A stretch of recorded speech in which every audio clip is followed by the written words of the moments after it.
우리가 신앙생활을 하면서 주변에서 발견하게 되는 가장 안타까운 분들을 꼽으라고 하면 믿음이 없이 신앙생활 하시는 분들입니다. 믿음은 없는데 교회도 열심히 다니고 봉사도 열심히 하고 또 나름 교회 안에서 여기저기 거의 빠지는 곳이 없는 분들이 있죠. 분명히 예수를 믿는다고 말은 하지만 정작 깊숙이 들어가 보면 예배의 기쁨도 구원의 감격도 기도 응답도 천국의 소망도 성령의 능력도 하나님의 역사도 또 무엇보다 우리 주 예수님과의 친밀함을 경험하거나 누리지 못하면서 열심히 이렇게 예배 생활 또 봉사 생활 하는 거죠. 그러다 보니까 세상에서 살아갈 때에 가정생활, 직장생활, 또 사업, 인간 관계 속에서 늘 갈등을 겪습니다. 그렇게 하면 안 된다는 것을 알지만 그렇게 하지 않을 힘이 없는 거예요. 말씀대로 살아갈 힘도 용기도 없습니다. 예를 들어서 술을 마시면 안 된다는 것을 알면서도 직장 생활을 하려면 또 사업하려면 영업하려면 인간관계 하려면 또 직장 상사에게 잘 보이려면 이렇게 술을 안 마실 수가 없는 거예요. 또 부정한 방법을 사용하면 안 된다는 걸 알면서도 내가 정직하면 내가 올바른 방법을 택하면 남들보다 뒤처지고 영업에 손실이 나고 손해를 보니까 그렇게 하지 않을 힘이 없는 거죠. 안타까운 현실이고 또 우리가 감추고 싶은 현실이지만 너무나도 많은 그리스도인들이 사실 그렇게 살아가는 경우가 굉장히 많습니다. 그러면서 어쩔 수 없이 직장 생활을 하면서 술 마시고 또 집에 돌아와서 속으로는 또 비참해하고 직장 상사의 비위 맞추기 위해서 이런저런 그리스도인의 양심에 어긋난 행동을 하면서도 또 집에 돌아와서는 엄도 없는 곳에서는 또 괴로워하고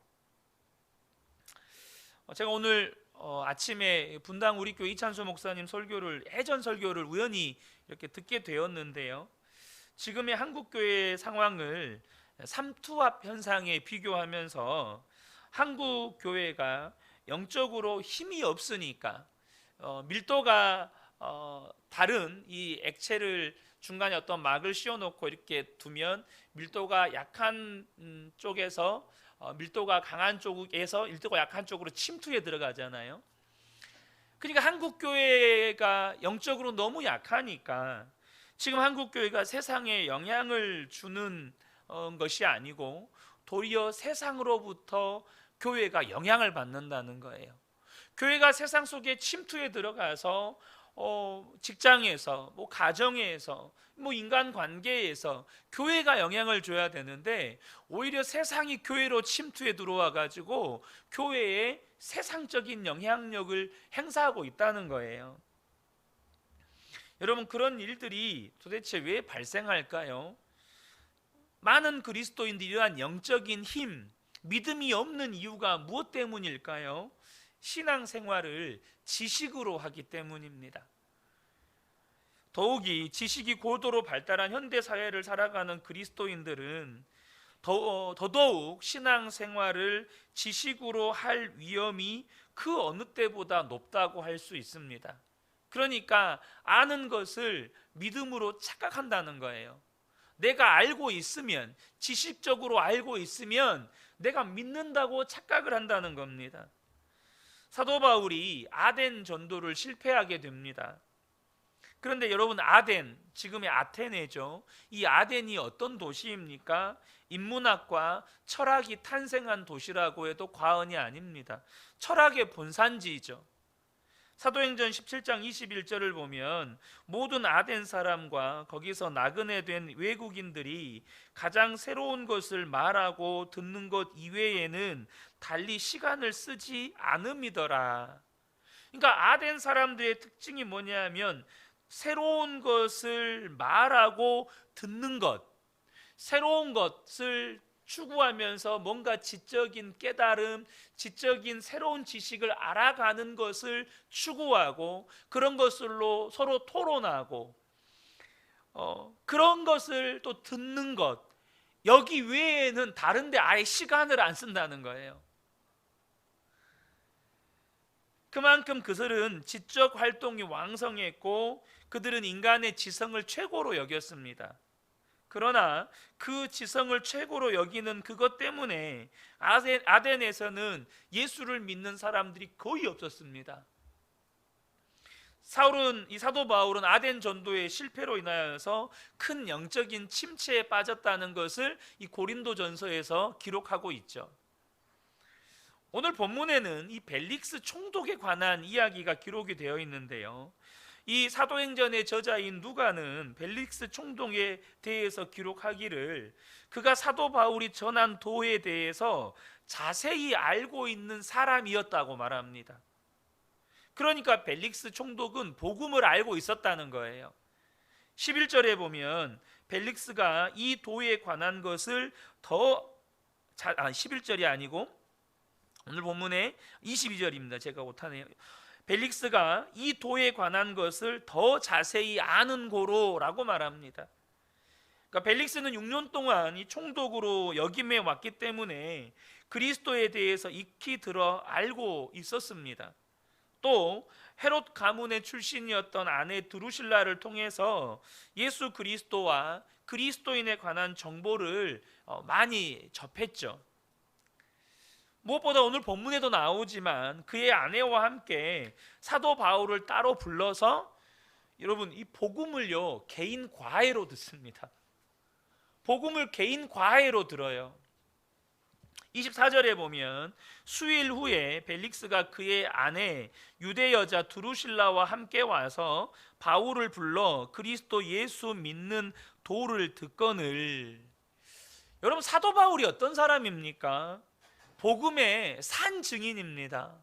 무슨 말이냐? 사도 바울은 복음을 전할 때 말로만 전했던 사람이 아니라 삶으로, 능력으로, 성령으로 복음을 전했던 사람입니다. 고린도전서 2장 4절에 보면 내 말과 내 전도함이 설득력 있는 지혜의 말로 하지 아니하고 다만 성령의 나타나심과 능력으로 했다라고 말씀해요.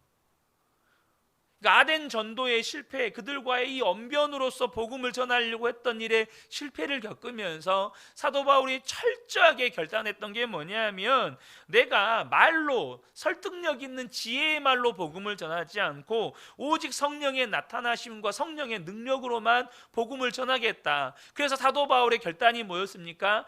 예수 그리스도가 십자가에 못 박힌 것 외에는 전하지 않기로 결단을 합니다. 오직 십자가 복음만 전하고 그 십자가 복음을 통해서 성령의 역사가 나타났던 것이죠. 그래서 사도 바울이 복음을 증거함으로 인하여서 음부의 권세가, 이 마귀의 나라가 계속해서 무너지니까 오죽했으면 마귀의 나라에 얼마나 사도 바울의 소문이 났던지 귀신들도 사도 바울을 알 정도였어요. 잘 아시잖아요. 사도 바울의 유명한 사건이 있잖아요. 내가 예수도 알고 바울도 알거니와. 귀신들 나라에, 마귀의 나라에 사도 바울이 소문이 났을 정도로 여러분 이 마귀들도, 이 귀신들도 사도 바울을 두려워했습니다. 그럼에도 불구하고 그런 바울에게 개인 과외를 받아가면서까지 복음에 대해서, 진리의 말씀에 대해서 가르침을 받았는데 벨릭스 총독이 믿음을 가졌다는 기록은 이후에 성경 어디에도 나오지 않습니다. 그는 복음에 대하여 알고 있었고 심지어 사도 바울을 통해서 개인 과외를 받으면서까지 복음을 들었으나 그는 구원받지 못했습니다. 그 어떤 구원의 은혜도 기쁨도 감격도 성령의 능력도 하나님의 역사도 우리 주님과의 친밀함도 그 어떤 것도 누리지 못했어요. 그에게 있어서 십자가 복음은 지식에 불과했던 거예요. 왜 벨릭스 총독이 복음을 듣고도 믿음이 자라지 못하고 지식에 머물게 되었을까요? 왜 오늘날 많은 그리스도인들이 복음을 듣는데 그 복음이 교리와 지식의 수준으로만 머물러 있을까요? 오늘 이 본문의 벨릭스를 통해서 저와 여러분의 삶에 혹 이 복음이 지식과 교리로만 머물러 있지는 않은지 우리 스스로 돌아보는 시간이 되기를 원합니다. 이 벨릭스 총독의 태도를 보면 첫 번째가 뭐냐면 말씀에 직면하기를 거부했다는 거예요. 사도 바울은 이 벨릭스에게 복음을 전하면서 단순히 예수님의 대속의 죽음과 부활과 성령의 임재만을 전한 것이 아닙니다. 오늘 본문에 보면 그는 의와 절제와 장차 오는 심판에 대해서 강론했다고 말씀합니다. 그러니까 복음을 반드시 이 의와 절제와 장차 오는 심판에 대해서 강론했다는 건 뭐냐면 복음을 이야기하고 그 복음을 반드시 믿어야 하는 이유, 그 복음을 반드시 영접해야 하는 이유, 예수님을 반드시 영접해야 되는 이유에 대해서 지금 사도 바울이 벨릭스 총독에게 이야기했다는 거예요. 25절을 보면 바울이 의와 절제와 장차 오는 심판을 강론하니, 근데 이때 벨릭스의 반응이 뭡니까? 벨릭스가 두려워하여 대답하되 지금은 가라. 사도 바울이 복음을 전하고 그 복음을 반드시 믿어야 하는 이유에 대해서 전했어요. 그걸 들었어요. 그럼에도 불구하고 그는 바울에게 뭐라고 이야기합니까? 오늘은 가라. 무슨 말입니까? 거부 의사를 밝히는 거예요. 특별히 우리는 사도 바울이 의와 절제와 장차 오는 심판을 강론했다는 것에 주목할 필요가 있는데요. 그 이유는 이 벨릭스라는 인물이 우리가 지난 시간에도 나누었지만 굉장히 유대인들에게 잔혹했고 부정으로 점철된 인물이었기 때문이에요.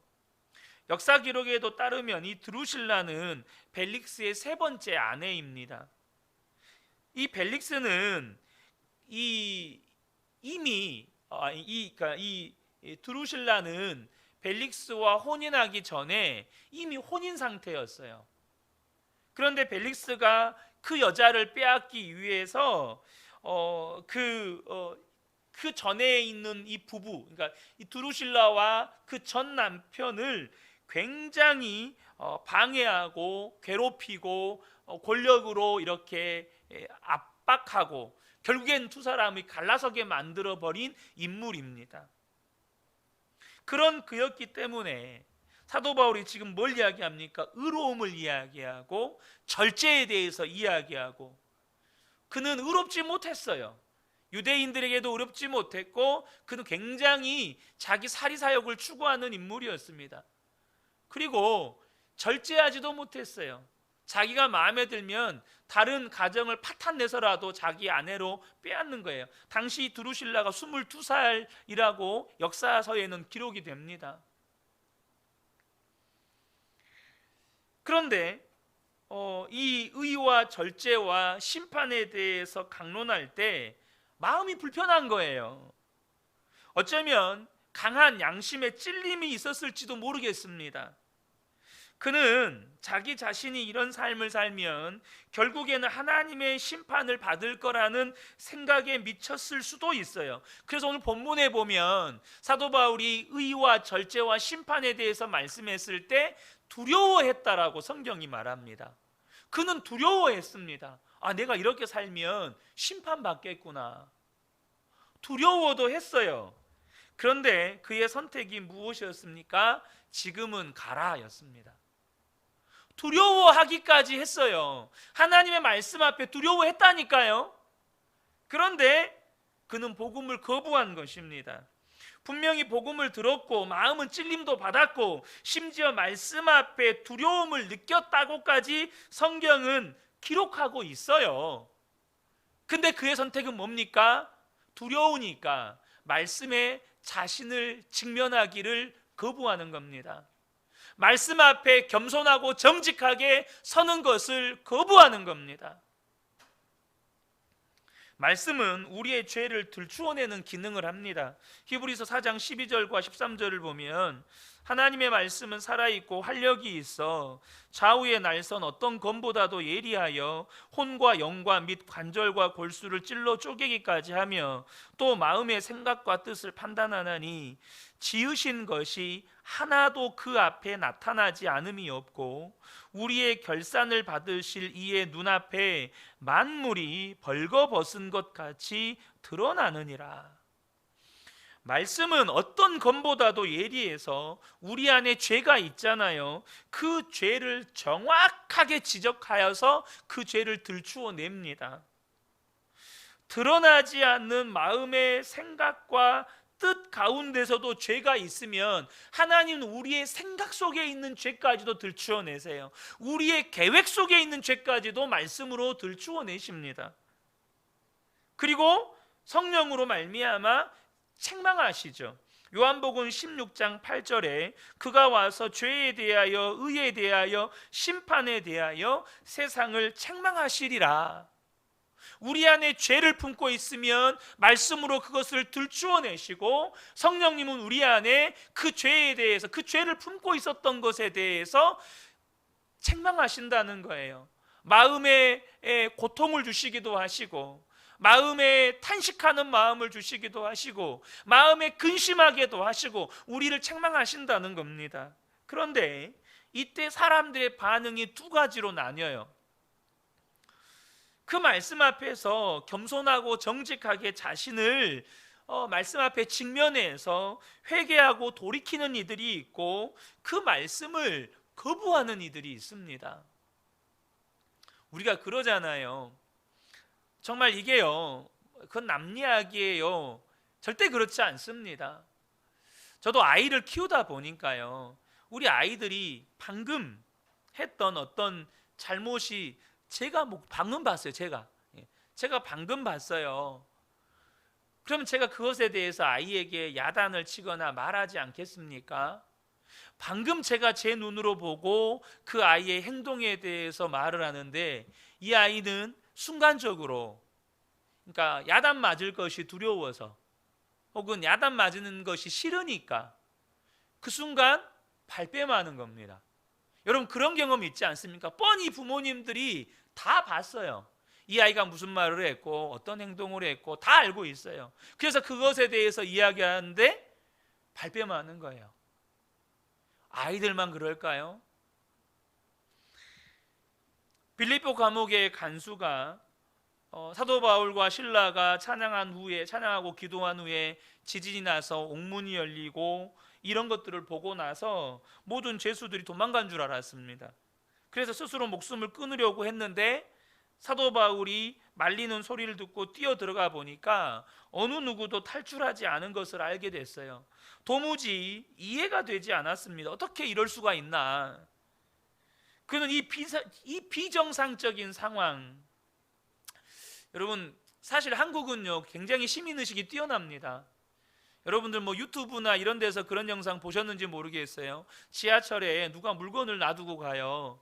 그러면 여러분 그 물건 중에 10중 8구는 사람들이 안 가져갑니다. 실제로 외국에서 어떤 그 방송 프로그램에서 실험을 했어요. 100개, 이 쇼핑백 100개를 지하철 곳곳에다 놔뒀는데 외국 사람들은 이게 안 믿었어요. 한국 사람이 안 가져간다는 거를. 근데 실제로 가보니까 없는 게 굉장히 많았어요. 그 자리에 그대로 있는 것도 있었는데 상당수가 없어졌어요. 이거 봐라, 한국 사람도 다 가져가지 않냐. 근데 나중에 알아봤더니 이 지하철 그 중앙 그 분실물 보관 그 센터로 그 물건들이 대부분 다 온 거예요. 이게 100개 중에 4개인가 가져가고 4개인가 6개인가 가져가고 90 몇 개가 그 자리에 있거나 이 분실물 센터로 온 거예요. 근데 여러분 외국에 나가보면 여러분 그런 말씀 아시죠? 절대 지갑은 뒷주머니나 이런 데 넣고 다니면 안 돼요. 가방 안에 안주머니에 꼭 넣고 다녀야 되고, 만약에 뭐 핸드폰이나 노트북이나 이런 것들을 그냥 그 카페라든지 식당에 올려놓고 잠깐 화장실 갔다, 그것은 가져가라고 광고하는 것이라고. 유럽을 가도 동남아를 가도 여러분 남미를 가도 다 그래요. 그럼 여러분 현대 사회도 이럴진데 2000년 전에 옥문이 열렸어요. 어땠을 것 같습니까? 당연히 이 간수는요, 당연히 도망쳤을 거라고 굳게 믿었어요. 그게 너무나도 당연한 상식이었는데 들어가 보니까 한 사람도 안 도망치고 그 자리에 있는 거예요. 여러분, 예전에 제가 그런 말씀 드렸죠. 베드로가 예수님께서 깊은 곳에 가서 그물을 던져라 해서 많이 잡았어요. 근데 베드로가 이해할 수 없는 말을 해요. 물고기 많이 잡게 해주셔서 감사합니다 라고 하지 않고 베드로가 뭐라고 예수님께 고백하냐면 나는 죄인이로소이다, 나를 떠나소서라고 말을 합니다. 지금 이 간수장에게요, 은혜가 임했어요. 바울과 실라와 그곳에 나타난 현상을 통해서 사도 바울은 그에게 복음이라고 하는 복음의 메시지는 전하지 않았지만 그의 삶의 능력으로 나타난 복음을 전해버린 거예요. 그러니까 이 간수의 입에서 뭐가 나오는 겁니까? 정상적인 상식적인 반응이라면 안 도망가줘서 고맙습니다, 당신들이 내 목숨 살렸습니다, 이게 정상적인 반응이에요. 근데 간수장은 뭐라고 이야기하냐면 선생들이요, 내가 어떻게 하여야 구원을 받겠습니까? 그들의 삶에, 그들의 성령의 능력으로 나타난 복음 앞에서 그는 겸손하게 무릎 꿇습니다. 내가 어떻게 하면 구원을 받겠습니까? 반대로 여러분, 스데반이 복음을 전합니다. 스데반이 복음을 전했을 때 스데반은 아예 그들의 내면에 있는 죄를 들추어내기까지 했습니다. 사도행전 7장 51절 보면 목이 곧고 마음과 귀에 할례받지 못한 사람들아, 너희도 너희 조상과 같이 항상 성령을 거스르는도다. 53절과 54절에 너희는 천사가 전한 율법을 받고도 지키지 아니하였도다 하니라. 그들이 이 말을 듣고 마음이 찔렸대요. 벨릭스와 똑같지 않습니까? 마음이 찔렸대요. 스데반이 전한 복음의 메시지를 듣고 마음이 찔렸어요. 그런데 그 후에 그들의 반응이 뭐였습니까? 이를 갈고 스데반을 성 밖으로 끌고 나가서 돌로 쳐서 죽였습니다. 여러분, 안타깝게도 오늘날 너무 많은 성도들이 말씀을 듣는 데서 끝내버려요. 은혜 받았다고 말합니다. 은혜 받은 것으로 근데 끝내버려요. 무슨 말이냐? 무언가를 깨달았어요. 무언가를 새롭게 알았어요. 근데 거기서 끝난다는 거예요. 지식에서 끝나버렸다는 말입니다. 정작 자신의 삶에 내가 새롭게 알게 되었고 새롭게 깨달았던 그 말씀을 자신의 삶에 정직하게 삶에 비추어서 적용하고 순종하지 않아요. 용서하라. 할렐루야, 아멘. 근데 정작 집으로 돌아가서 부부간에 싸우는데 용서를 안 해요. 그리고 서로가 서로에게 너 왜 용서 안 하냐, 그렇게 따지고 들죠. 그러니 복음의 능력이 삶에 실제로 나타나지를 않는 거예요. 사랑하는 성도 여러분, 스데반에게 돌을 던지는 사람이 지금 스데반을 죽이고 있는 그 무리들만이 아니에요. 우리가 말씀을 듣고 마음에 찔렸는데 그 들은 말씀을 가지고 말씀 앞에 자신을 정직하게 겸손하게 직면하고 그 말씀에 순종함이 없다면 우리도 스데반에게 돌 던지는 사람들과 똑같은 거예요. 예수님을 멸시하고 조롱하는 것과 똑같습니다. 여러분, 우리가 그러잖아요. 꼭 이 눈에 보이는 돌을 던져야 돌을 던지는 겁니까? 어쩌면 그게 더 예수님 입장에서는 더 마음 상하고 더 상처받는 일일 수 있어요. 다 은혜 받았대요. 아이고 예수님 너무 감사합니다. 주의 귀한 말씀으로 제가 은혜 받았습니다. 그렇게 이 자리에서는 그렇게 은혜 받았다고 말을 하는데 정작 삶의 현장으로 돌아가서는 예수님 저는 그런 말을 들어본 적이 없어요. 말씀과 삶이 너무 다른 거죠. 꼭 기억하셔야 합니다. 말씀 앞에 겸손하고 정직하게 자신을 비추고 직면하셔야 합니다. 그게 두렵다고, 마음이 고통스럽다고 외면하시면 안 돼요. 절대 외면하시면 안 됩니다. 제가 지난 말씀 기도회 때 마지막 말씀 기억나십니까? 레위 지파에 대한 말씀, 또 도피성에 대한 말씀. 사실 그 말씀은 전하는 저도 부담스러운 말씀이고, 또 듣는 성도님들도 사실 듣기 쉬운 말씀은 아닙니다.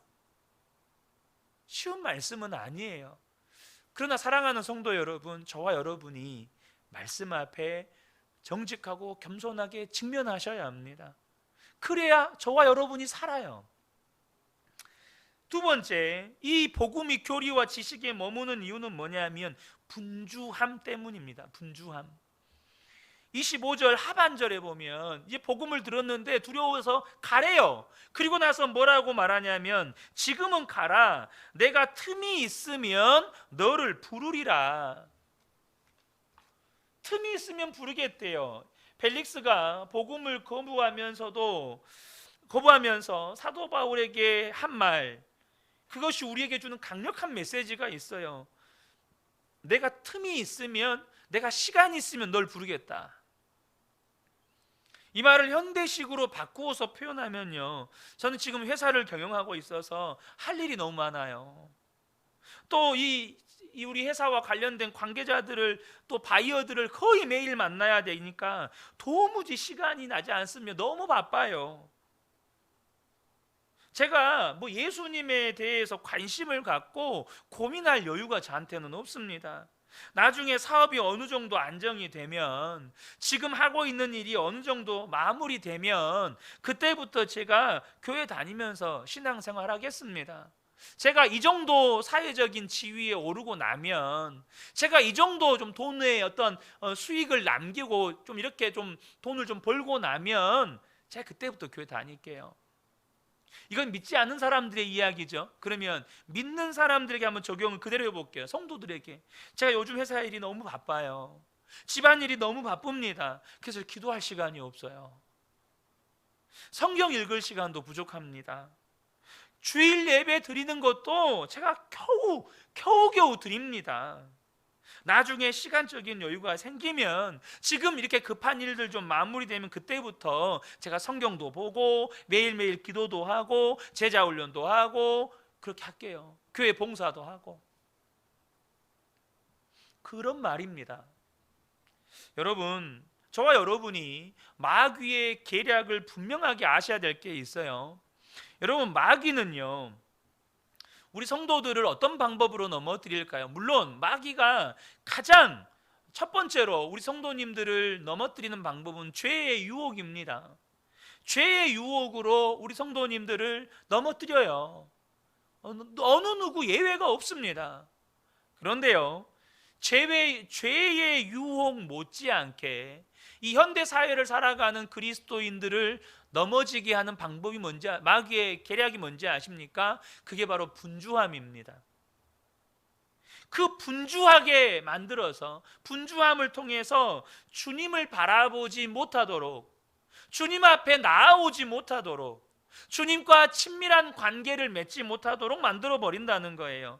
분주함 자체를 죄라고 말하기는 어렵지만, 분주함은 우리로 하여금 주님을 바라보지 못하게 만들고, 하나님이 우리에게 주신 소중한 것들, 우리에게 주신 축복들, 우리에게 주신 사명들, 우리에게 주신 그런 복들에서 마음과 관심을 떠나게 만든다는 거예요. 당장 여러분, 분주하니까 뭘 소홀히 여겨요? 가정을 소홀히 여겨요. 가정은 하나님께서 주신 복이자 사명이잖아요. 그런데 많은 그리스도인들이 이 시대 속에서, 그 분주함 속에서 가정의 소중함을 외면합니다. 제가 이번 또 수련회가 있고 캠프가 있고 그래가지고 소망의 기도 순서를 바꿨는데, 특이하게도 이번 주 소망의 기도 제목을 보니까 가정에 대한 기도 제목들이 올라왔더라고요. 그런데 그 가정에 대한 기도 제목 가운데 하나가, 딸아이가 30대 중반이 되었는데도 결혼하고 싶은 마음이 전혀 없대요. 결혼하고 싶은 마음이 전혀 없다는 거예요. 물론 이유가 여러 가지가 있겠지만 하나님이 주신 은혜와 사명에서부터 마음이 떠나 있는 젊은이들을 보게 됩니다. 언제 가정 돌봐요? 세상에서 나가서 성공하려면 결혼할 여력도 없어요. 누가복음 14장 16절부터 보면 이 마귀가 이 마지막 때의 성도들의 삶에 어떻게 역사해서 하나님 나라에 대해서 소망하게 만들지 못하게 하고 하나님 나라를 바라보지 못하게 만드는지가 소개가 돼요. 누가복음 14장 16절 보면 이르시되 어떤 사람이 큰 잔치를 베풀고 많은 사람을 청하였더니 18절에 다 일치하게 사양하여 한 사람은 이르되 나는 밭을 샀음에 아무래도 나가 보아야 하겠으니 청컨대 나를 양해하도록 하라 하고, 또 한 사람은 이르되 나는 소 5겨리를 샀음에 시험하러 가니 청컨대 나를 양해하도록 하라 하고, 20절에 또 한 사람은 이르되 나는 장가 들었으니 그러므로 가지 못하겠노라 하는지라.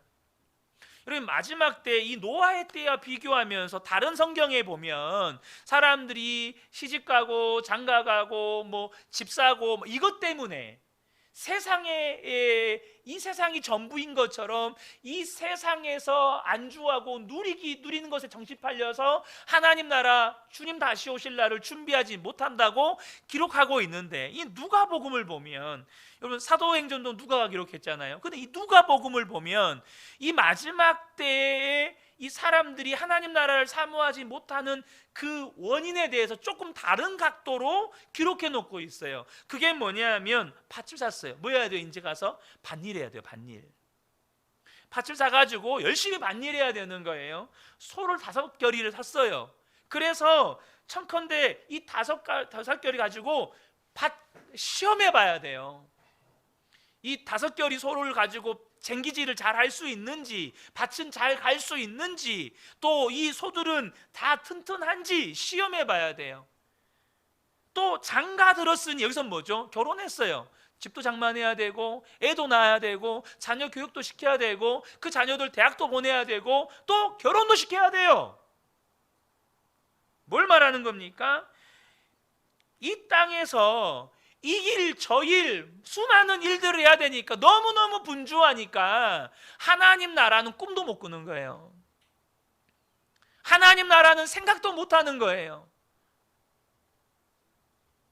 너무너무 바쁘고 분주하게 지내다 보니 몸도 마음도 지쳐서 복음에 마음을 쓸 여력도 없어요. 이렇게 정신없이 시간을 보내는 삶의 방식은 죄 짓는 것 못지않게 우리의 삶을 심각하게 파괴한다는 거예요. 실제로 이 시대 가운데 가정이 무너진 이유들 중에 하나가, 여러분, 다 죄 때문입니까? 그렇지 않아요. 너무너무 분주하게 살다 보니까 아빠의 자리에 아빠가 없고 엄마의 자리에 엄마가 없고 아내 남편의 자리에 아내 남편이 없는 거예요. 가정사역단체인 포커스 온더 패밀리의 창설자인 제이스 dob슨이 이렇게 말했습니다. 만약 사단이 당신으로 하여금 죄를 짓게 하는데 실패했다면 그 다음으로 하는 일은 바로 당신을 바쁘게 만드는 일일 것이다. 그리고 이것이야말로 죄 짓게 하는 것과 거의 똑같은 결과를 초래할 것이다. 굉장히 여러분 의미심장한 말입니다. 사단이 우리를 죄 짓게 하는 일에 실패했다면 그 다음은 우리를 분주하게 만들 거라는 거예요. 그리고 그 분주함의 삶의 결과가 죄 짓는 것 못지않는 파괴를 가져온다는 거예요. 무엇 때문에요? 주님을 생각할 여유도 없을 만큼, 하나님 나라를 소망할 여유도 없을 만큼, 십자가 복음을 묵상하고 그 십자가 복음을 붙잡고 살아갈 여유도 없을 만큼 분주하게 만드는 것이 마귀의 전략이라는 거예요. 그러니까 내가 시간 나면 너 또 부를게. 여러분, 언제 시간 날 것 같습니까? 여러분, 시간은 나는 게 아니고요, 시간은 창조하는 겁니다. 여러분 기억하셔야 돼요. 시간은 창조되는 거예요. 시간은 나에게 주어져서 내게 여유가 있는 게 아니고요, 시간은 내가 창조해서 여유의 시간이 주어지는 겁니다. 무엇보다도 꼭 기억하셔야 돼요. 주님과의 관계가 가장 우선입니다. 그래야 시간은 창조되는 거예요. 세 번째, 복음이 교리와 지식으로 머물러 버린 세 번째 이유가 뭐냐면 세상을 더 사랑했기 때문이에요. 벨릭스는 사도 바울을 자주 불러서 이야기를 나누었다고 누가가 기록합니다. 그런데 사도 바울을 자주 부르는 이유가 있었어요. 26절을 보면 동시에 또 바울에게서 돈을 받을까 바라는 고로 더 자주 불러 같이 이야기하더라. 속셈이 여기에 있었어요. 사도 바울의 편의를 봐주고, 사도 바울을 돕는 사람들이 마음껏 사도 바울을 만날 수 있게 해주고, 사도 바울이 자유롭게 이렇게 돌아다닐 수 있게 해주고, 모든 편의를 봐주는데 이유가 있었어요. 사도 바울에게서 돈을 받아낼까 봐. 벨릭스 총독은 사도 바울이 이방인 교회로부터 예루살렘 교회를 도울 구제금을 가지고 왔다는 소식을 들었던 것 같아요. 그것도 아니라면 사도 바울은 교회의 지도자였기 때문에 당연히 돈이 있을 거라고 생각했는지도 모릅니다. 분명한 것은 사도 바울로부터 돈 받기를 바랬다는 거예요. 벼룩의 간을 빼먹지 사도 바울에게 돈을 받기를 바랬다는 거예요. 무엇을 말해주는 겁니까? 그는 사도 바울을 만났던 이유가 복음을 듣기 위해서가 아니었고, 사도 바울을 통해서 돈 뜯어내려고, 그러니까 복음보다, 하나님 나라보다, 예수 그리스도보다 세상을 더 사랑했다는 거예요. 그는 분명 사도 바울을 더 자주 불러 복음을 들었어요. 그런데도 사도 바울을 통해서 그 심오한 진리와 십자가 복음을 그렇게 자주 정기적으로 들으면서도 어떤 구원의 은혜도 누리지 못했어요. 얼마나 안타깝습니까? 눈앞에 보화를 두고도 취하지를 못한 거예요. 세상을 더 사랑했기에 눈앞에 보화가 보이지를 않았던 거예요. 총독 벨릭스는 영적으로 보면 롯의 아내와 똑같습니다.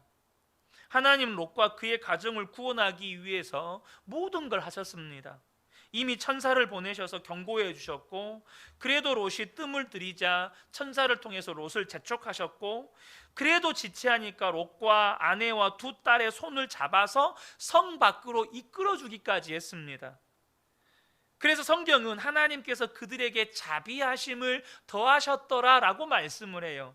그것도 부족해서 하나님은 롯에게 산으로 도망가라고 했는데, 산에 도착하기 전에 재앙을 만날까 두렵다고 하니까 가까운 성읍 소알로 도망가라고 해요. 그러니까 롯과 그 가족이 소알로 도망가는 것 때문에 그 소알 땅은 진멸되지 않은 거예요. 소돔과 고모라 영역인데도 불구하고 소알 땅이 진멸되지 않았어요. 그리고 그 성읍에 도착하기까지 아무 일도 행하지 않으셨어요. 그런데도 롯의 아내는 멸망하는 소돔과 고모라를 뒤돌아보면서 소돔기둥이 돼버립니다. 도대체 왜 뒤를 돌아봤을까요? 여러분, 하나님께서 더 이상 뭘 하셔야 돼요? 롯의 아내를 구원하기 위해 하나님이 더 이상 뭘 하셔야 됩니까? 모든 걸 다 하셨어요. 그 롯의 가족들 살리려고 심지어 그 심판의 대상이었던 소알 성읍은 진멸도 안 하셨어요. 그런데도 멸망당했어요. 이유는 하나입니다. 세상을 너무 사랑해서. 그 땅에 두고 온 집이며 가축이며 땅이며 재산이 너무 아깝고 온갖 보석들이 너무 아까운 거예요. 어찌되든지 나는 돈이 좋고, 어찌되든지 나는 이 세상에서 성공해야 되고, 어찌되든 내가 예수 믿는 것 이유도, 내가 교회에서 봉사하고 헌신하는 이유도 이 세상에서 복받기 위해서 그러는 거예요. 벨릭스도 영적으로 똑같은 상황이에요. 여러분, 신약의 인물들 중에 사도 바울에게 이렇게 하나님의 말씀을 2년 동안 개인 과외 받은 사람이 누가 있어요? 사도 바울이 가장 오래 머물렀던 이방인 교회가 에베소 교회잖아요. 2년 머물렀고 고린도 교회에서 1년 6개월 머물렀어요. 그래도 개인 과외는 아니었어요. 근데 사도 바울이 이태 2년 동안 그 다음 베스도 총독이 올 때까지 이 벨릭스 총독과 교제하면서 복음을 가르쳤단 말이에요. 더 이상 그가 구원 얻기 위해 하나님 뭘 더 하셔야 됩니까?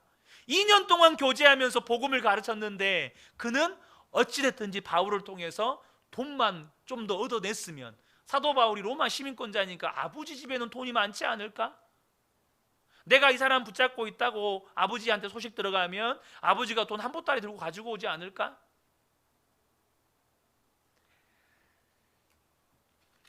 여러분, 주님은 분명히 말씀하십니다. 요한일서 2장 15절 16절에 이 세상이나 세상에 있는 것들을 사랑하지 말라. 누구든지 세상을 사랑하면 아버지의 사랑이 그 안에 있지 아니하니 이는 세상에 있는 모든 것이 육신의 정욕과 안목의 정욕과 이생의 자랑이니 다 아버지께로부터 온 것이 아니요 세상으로부터 온 것이니라. 주님이 세상 사랑하지 말래요. 그리고 우리가 세상을 사랑하게 되면 어떤 결과가 옵니까?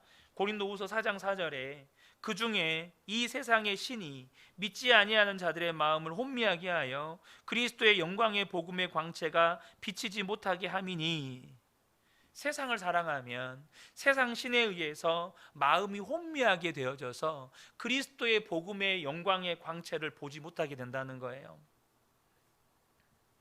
영적인 눈이 가려져서 그리스도의 영광, 십자가 복음의 영광 바라보지를 못한다는 거예요.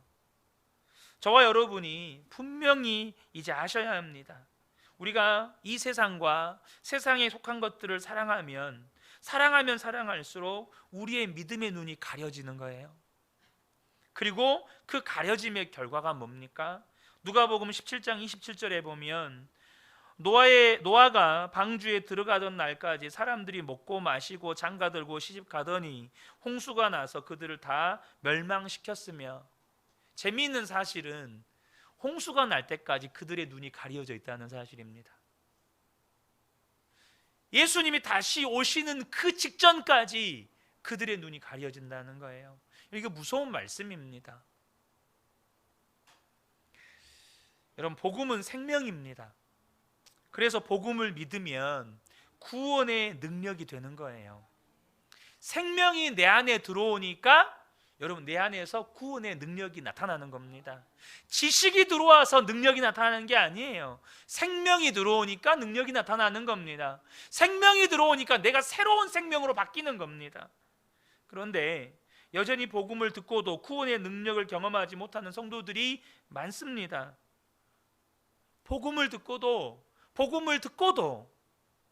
여전히 반복적인 죄에서 벗어나지를 못하고, 복음을 듣고도 은밀한 죄에서 벗어나지를 못하고, 복음을 듣고도 여전히 상처에서 헤어나오지를 못하고, 복음을 듣고도 이 땅의 문제에서 헤어나오지를 못해요.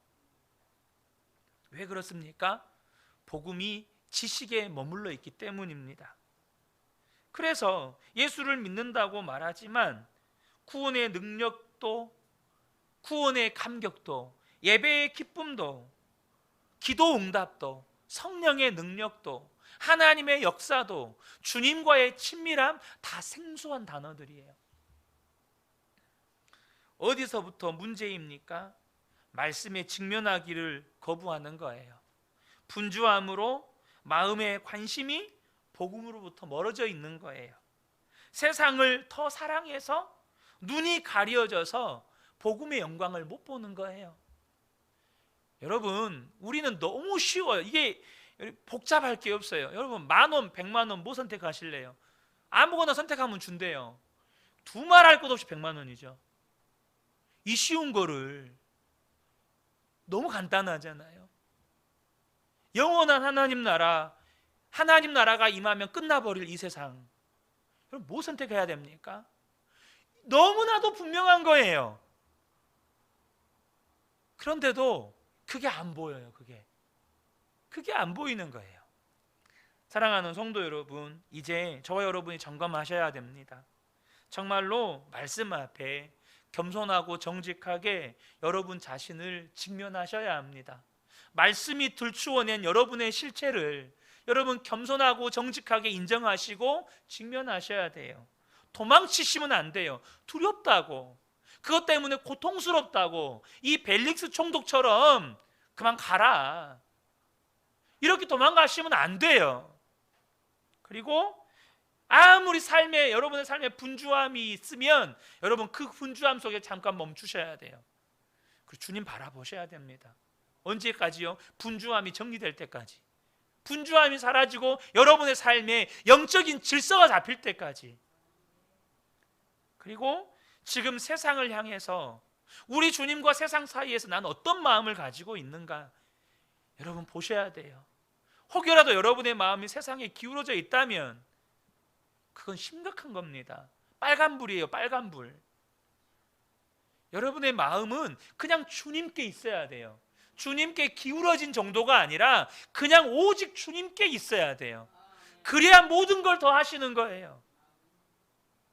저는 이 밤에 함께 예배한 우리 모든 성도님들이 복음이 지식이나 교리가 아니라 생명이요 능력 되시기를 축복합니다. 그래서 날마다 십자가 복음의 능력이 삶의 모든 현장에서 경험되시기를 예수님의 이름으로 축복합니다. 아멘.